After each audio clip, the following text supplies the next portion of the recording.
Hi gang, this is episode 25. You're listening to the world of Malcolm Noble's crime fiction.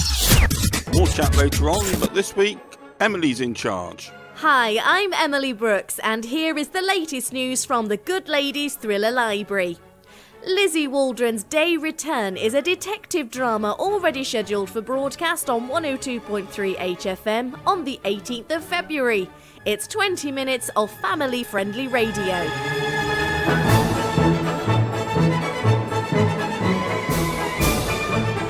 But she's quite feisty, quite sort of, I suppose, confident. She knows what she wants, and she's not in a nasty way. She's quite nice, but just sort of quite self-confident, I think. Yeah. When Malcolm got in touch about a radio play, I thought, that's really something interesting, because radio is a medium where the listener can use their imagination. It paints a picture without images, and I think that's fantastic. And last week, HFM's popular presenter Owen Brooks spoke to some of the cast. I'd like to play you that interview now. Across South Leicestershire and North Northamptonshire. On 102.3 FM and online at www.harbourfm.co.uk. 102.3 HFM. I'm Malcolm Noble. David Quayle. Kate Gamble. Good evening to you all. So back to you, Malcolm, for a start. Why are you all here? Well, I heard that you were rejigging the show, which I'm sure you're going to talk about later on. And I've always been an enthusiast for old-time radio drama, so I thought it'd be a good idea to put a play together and, with your help, put it on the air. So is this the first thing you've written, or has there been many books before? Well, I've written a fair number of books, over 12 books, detective stories. This is the second play that I've had published, but the first one that's been performed. Okay, and what sort of feedback have you had to what you've done before? I was voted into the top 40 historical novelists internationally, and I'm usually in the top 12% of authors board from UK libraries, so I'm quite pleased with that. I mean, I'm not a bestseller by any stretch of the imagination, but it's certainly a good thing. Yeah. So you wanted to move into a play, so we don't want to give too much away about the story, but just give us a little oversight of what the play is. Well, if I say that the radio drama I like is on this side of the pond, it would be Paul Temple from the 40s and whatever, and from the other side of the pond it would be Sam Spade and stuff like that. So that would give you perhaps a flavour of the sort of stuff that I'm interested in. So to put a play on, you obviously need performers, actors. Without those, it wouldn't happen. How did you start by trying to find people to do the roles? This sounds very corny, but social media, really. I had been in touch with Kate before, and I knew that she might be interested, so I asked her. And then very kindly I got in touch with Harbour Theatre, who put it in their newsletter, and that's how David and Marion came on board. So we're joined in the studio by two of your actors. So let's start with Kate, who Malcolm mentioned first. Tell our listeners a little bit about what you've done in the past theatre-related. I've been involved with Lutterworth Theatre, Wycliffe Drama Group, for a number of years, doing plays with them, and also helping backstage when I'm not on stage. I've also recently been involved with Last Minute Theatre at Kibworth, doing shows with those. And really started at school, but sort of more recently, sort of the last sort of 10 or 15 years. And I also sing in a choir, so that's something else I enjoy doing. So a big enthusiast on stage and behind the stage. So you've experienced the radio plays then? No, this is the first. Yes, it was one of the attractions, really, just something a bit different. It is different because obviously you've not got the visuals, but you have to then bring something different to it to actually create the characters without having a visual link as well. So tell us a little bit about the character that you're playing in the play. Well, interestingly, she's sort of in her early 20s. I'm actually in my 50s, so that's sort of, again, the joys of radio. But she's quite feisty, quite sort of, I suppose, confident. She knows what she wants, and she's not in a nasty way. She's quite nice, but just sort of quite self-confident, I think. Yeah. What do your sort of family and friends think about you taking part in it? They're quite, I think they're quite pleased, and again, it's something different. And actually, my son Jack, he is actually playing one of the characters as well. So a little bit of a family affair. We have acted on stage together before, so that'll be quite interesting. Okay. David, how about you? You're also part of this play. Tell us a little bit about yourself. Well, I first started to be... I've always wanted to act, but it was about 10 years ago. I did a night class, of all things, in Harborough, and then thought, well, I'll have a go, so I'll apply to be third spear carrier or whatever on the second row, into Harborough Theatre. And ever since then, I've had a nice variety of roles, and it's a very professional theatre, as you know, with everybody involved being thoroughly good at their jobs, and it all works very well. A lot of it, the things I've been in, have been on the comedy side, shall we say. So that's part of it. When Malcolm got in touch about a radio play, I thought, that's really something interesting, because radio is a medium where the listener can use their imagination.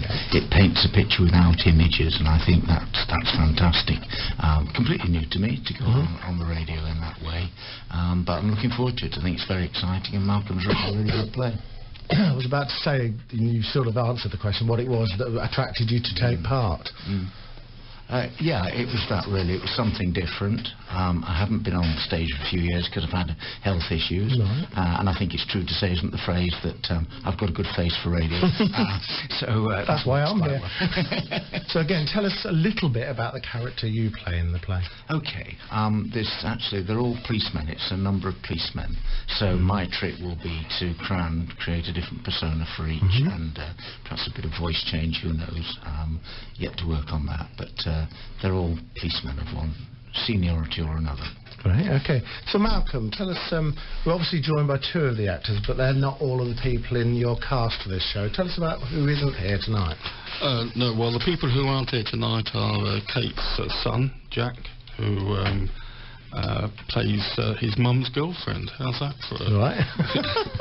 I'm looking forward to a bit of tension there, a bit of touchiness. And then we have Marilyn Osborne, who plays Kate's mother, and she's not with us tonight. One thing I've found about working with these actors is they are very busy people, and trying to get them together is one hell of a job, really. I think it's a bit like radio, isn't it? I mean, people are very committed, and they go into it 100%, and they don't have a great deal of spare time. And another person that's partly cast is Viv Crowder, stalwart of Harbour Theatre. Yes. She's... I don't want to give too much away, but we couldn't do the play without her role. And she plays another policeman. So just talk us around the technical side of how we're going to be bringing this play to radio.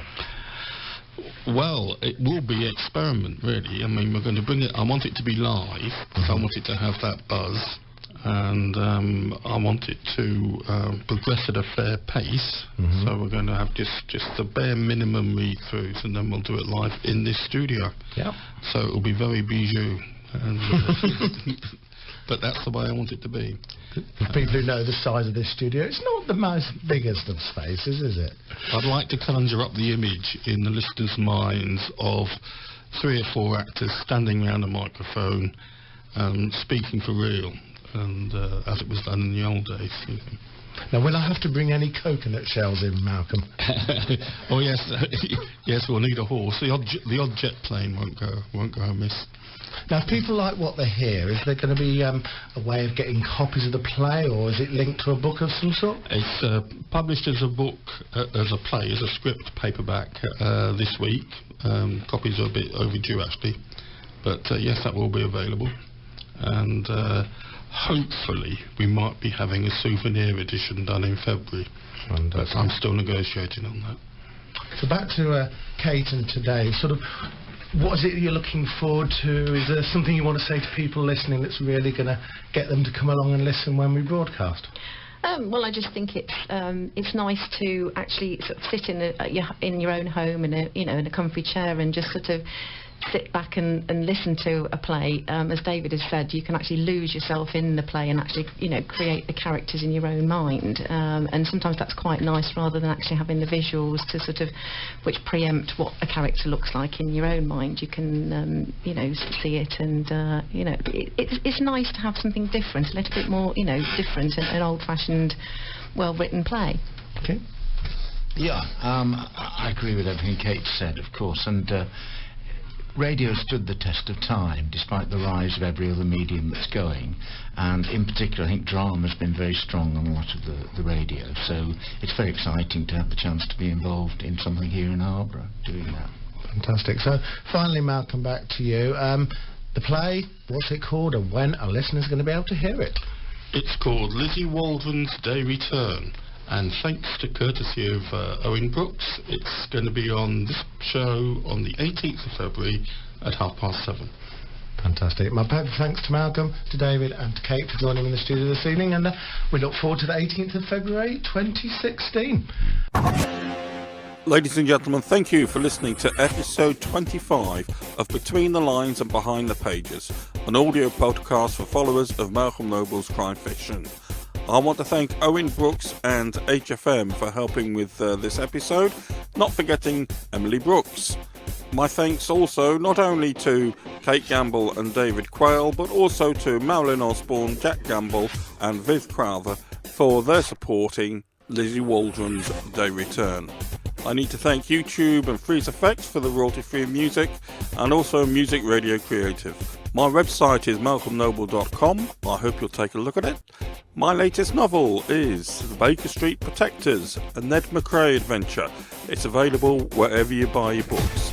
Ladies and gentlemen, my name is Malcolm Noble. You've been listening to Between the Lines and Behind the Pages, and thank you for supporting the world of Malcolm Noble's crime fiction. The Bye. world of Malcolm Noble's crime fiction.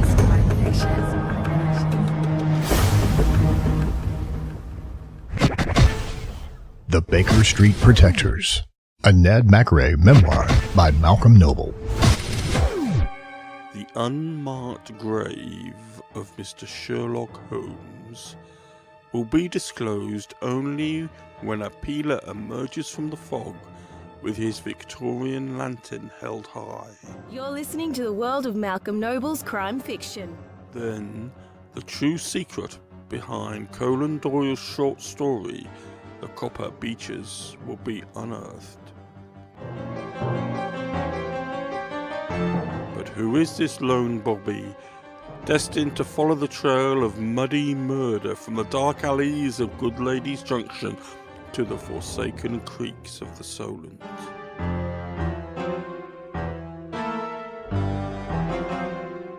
The Baker Street Protectors.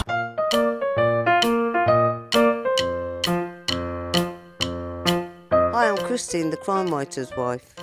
If you have enjoyed Malcolm's books, why not add something extra to your collector's bookshelf? Our selection of online merchandise includes mugs, personalised letters and greetings cards. You can even request your favourite episode from the books read especially for you.